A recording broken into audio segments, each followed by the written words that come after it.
Perkenalkan, nama saya Pendeta Sikat Bancin.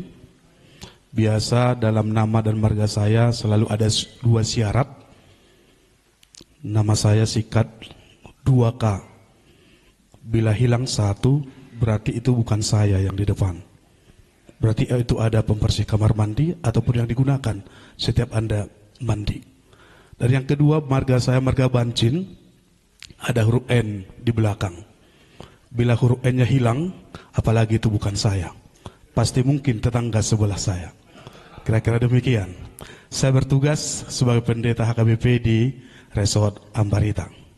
Demikian perkenalan singkat dalam perkenalan kesempatan hari ini.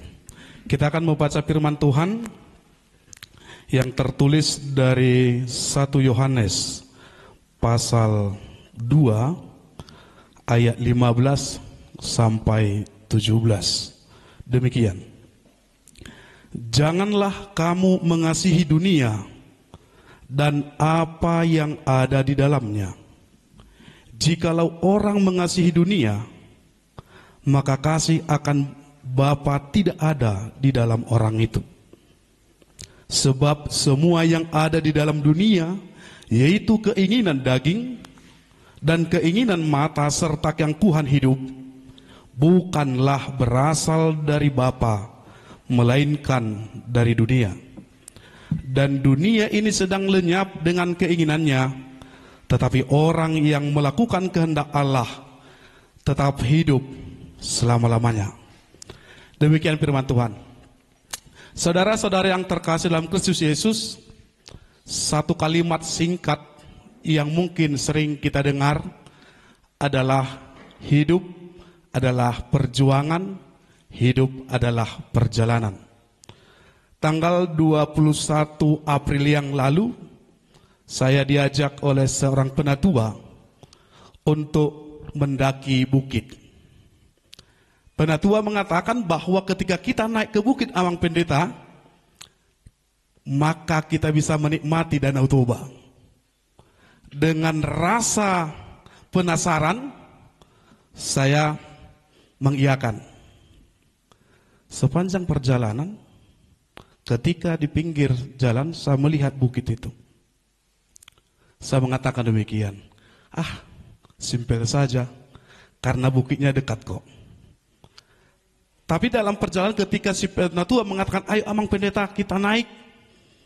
Di awal, saya dengan penuh semangat berjalan, karena saya ingin sampai pada bukit. Tapi ketika saya di tengah jalan, mulai napas saya. Dan saya justru di pinggir dan di kayu itu justru menarik napas. Sepanjang perjalanan dua hal yang mempengaruhi saya. Yang pertama adalah saya melihat dari perjalanan rupanya bukit semakin tinggi kesannya. Tapi yang kedua adalah diri saya sendiri. Perut saya terlalu besar.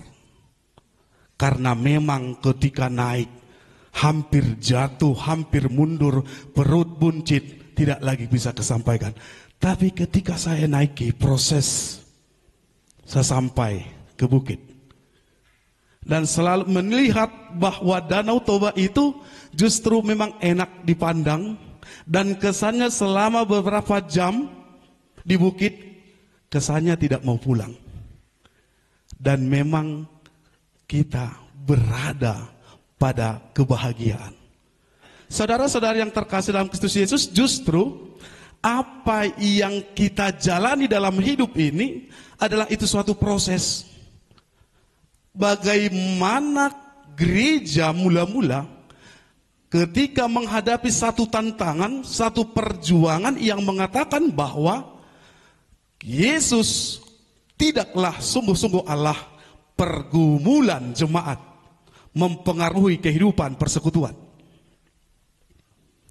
Para jemaat itu mulai, kalau memang Yesus tidaklah sungguh-sungguh Allah, berarti membuat persekutuan semakin rapuh. Dan semua mulai mengatur jarak. dan kegelapan dan pengaruh daripada ajaran itu, penyangkalan terjadi. Itu sebabnya Rasul Yohanes mengatakan bahwa persekutuan sebagai umat Tuhan, mari bersekutu dengan Kristus, bahwa Kristuslah sesungguhnya kehidupan kita, sumber kehidupan itu. Maka tantangan adalah suatu proses perjalanan tadi, suatu proses perjuangan tadi, yang mana orang Kristen tidak akan pernah menghendaki bahwa dan juga memberikan suatu kehidupan yang mulus. Sebagai pengikut Kristus, nyatanya sebelumnya juga sudah diaturkan seorang pengikut Kristus untuk berjalan tahap demi tahap harus menjalani jalan Kristus. Dia tidak pernah mengatakan siapa yang mengikut aku akan berjalan dengan penuh ketenangan. Siapa yang mengikut aku akan pada zona nyaman. Sekalipun dalam kehidupan manusia dia sangat senang dengan hal itu. Tapi Kristen sejati berhadapan dengan persoalan kehidupan, berhadapan dengan dinamika yang berbeda, berhadapan dengan masalah-masalah silih berganti. Salah satu yang kita lihat adalah dikatakan oleh Rasul Yohanes, ada 3 hal yang kita lihat sebagai pergumulan sebagai orang percaya. Yang pertama adalah keinginan daging. Ketika kita merujuk pada Kejadian 3 ayat 6, perempuan itu justru melihat buah pohon itu, melihat buah pohon itu, menggambarkan bahwa keinginan kedagingan untuk menikmati. Dalam kehidupan kita apa saja menurut keinginan daging? Keinginan daging mungkin adalah suatu hal yang membuat diri kita menikmati semuanya. Keserakahan terjadi di mana-mana, kerakusan terjadi di mana-mana, membuat kasih itu semakin padam. Kasih yang dianugerahkan oleh Yesus Kristus semakin hilang. Karena orang yang mengutamakan keinginan dagingnya pasti melihat orang lain adalah musuhnya. Maka tidak ada kesempatan untuk bersekutu. Tidak ada kesempatan untuk hidup bersama. Tapi dia justru melihat dirinya yang adalah terutama. Dan yang kedua adalah dikatakan keinginan mata. Nyatanya menurut Rasul Yohanes, kita mau melihat bahwa keinginan mata apa yang kita lihat belum sepenuhnya yang dikehendaki oleh Yesus Kristus sebagai sebagian dari iman kita. Banyak orang ketika pengalaman saya waktu satu gereja membuat pekarangan gereja itu penuh dengan bunga, tapi banyak jemaat datang ke gereja, dia mengatakan, "Amang pendeta, cantik bunganya, indah kali bunganya." Ketika pembicaraan mengatakan indah kali bunganya, tapi jarinya justru merusak daun bunga itu sendiri. Pada akhirnya bunga itu tinggal tangkainya. Kelihatan yang dilihat oleh mata tidak sebenarnya dan sesungguhnya apa yang dilakukan sesuai dengan kehidupannya. Banyak orang karena kelihatan itu adalah sesuatu yang berharga, merek yang hebat, pandangan yang lebih cantik, dan dia tidak tahu untuk mawas diri. Melihat pakaian orang, wah, ini kesempatan untuk memiliki. Melihat kepunyaan orang, oh, ini bisa. Nah, akhirnya apa yang terjadi? Godaan itu mulai menghampiri.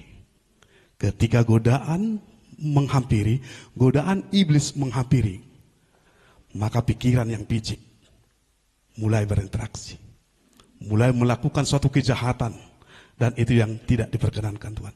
Dan yang ketiga dikatakan keangkuhan hidup.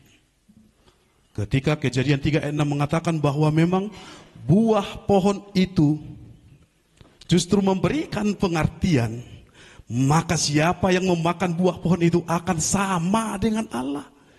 Manusia memposisikan diri sejajar dengan Allah, memberikan pengertian keangkuhan. Banyak orang justru melihat dirinya lebih hebat. Setinggi-tingginya ilmu pengetahuan, setinggi-tingginya paham, justru adalah kerendahan hatilah muaranya. Itu sebabnya saudara-saudara yang terkasih, kita melihat tantangan itu ada dalam kehidupan kita masing-masing. Apakah memang keinginan daging? Apakah memang keinginan mata? Apakah rasa angkuh dalam kehidupan? Pasti dan mungkin sebagian orang. Itu sebabnya ketiga-tiga hal ini menjadi pergumulan kita, dan godaan itu akan membuat kita kasih Kristus tidak nyata dalam kehidupan kita. Itu sebabnya Rasul Yohanes mengatakan, mulai dari anak-anak, hai anak-anak, hai anak-anak muda, hai bapak-bapak, sesungguhnya aku sudah memerintahkanmu sejak awal. Ini bukan lagi perintah baru, tapi perintah lama yang akan disegarkan kembali, supaya barang siapa hidup di dalam terang. Bila seseorang mengatakan bahwa dia hidup di dalam terang, tetapi dia membenci saudaranya, berarti dia hidup dalam kegelapan itu sendiri. Oleh karena itu kita mau melihat perjalanan ini, keimanan kita ini, bagaimana menaklukkan penyesatan itu. Kita ibarat berjalan di tengah bahtera. Kita berjalan bahtera. Bagaimana kita mau tinggal di bahtera? Seorang bahtera adalah ada nahkodanya. Kita tinggal berdiam di sana. Namun ketika kita masuk tinggal diam, maka berjalanlah. Tinggal di dalam Kristus, bersama dengan Kristus, berjalan bersama Kristus. Di dalam perjalanan ada gelombang lautan, gelora yang menghadang, tapi ketika bahtera dibawakan oleh nahkoda, justru dia sampai pada tujuan. Fokuslah kepada tujuan itu, bukan fokus pada masa lalu, karena memang pada tujuan ada sesuatu kemuliaan Tuhan, ada sesuatu kebahagiaan, ada sesuatu yang membuat kita semakin memberikan suatu kehidupan yang baru. Orang yang hidup bersama dengan Kristus, dia akan mampu menaklukkan godaan tadi. Orang yang hidup dalam terang, dia akan menunjukkan suatu kepribadian yang baik. Tapi sebaliknya, bila kita masih dipengaruhi oleh kegelapan-kegelapan, maka kita akan jatuh dalam dosa. Bagaimanapun hidup ini gelapnya, tapi pastikan dirimu, pastikan diri kita sebagai anak-anak Tuhan, seberkas cahaya menerangi ruang yang gelap. Itulah pribadi orang Kristen yang sejati. Amin.